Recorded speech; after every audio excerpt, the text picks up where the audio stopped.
তাদের বক্তব্য শোনার আগ্রহ প্রকাশ করে আমি আমার সংক্ষিপ্ত বক্তব্য শেষ করছি। খোদা হাফেজ। বাংলাদেশ জাতীয় কবি কার্পারটানা এসেছিলেন এবং একবার 2 মাস অবস্থান করেছিলেন। পরবর্তী সকলকে আমন্ত্রণ জানাচ্ছি। আমি মনে করি জেলা প্রশাসক মহোদয় এই 3 দিনের প্রত্যেকটি প্রোগ্রাম সবগুলোই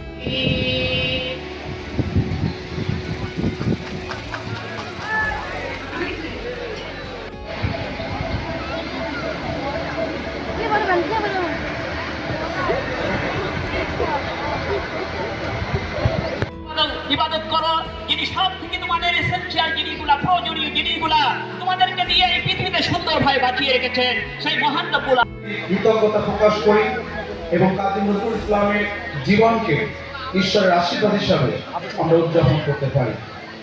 আজকের এই পবিত্র বাইবেল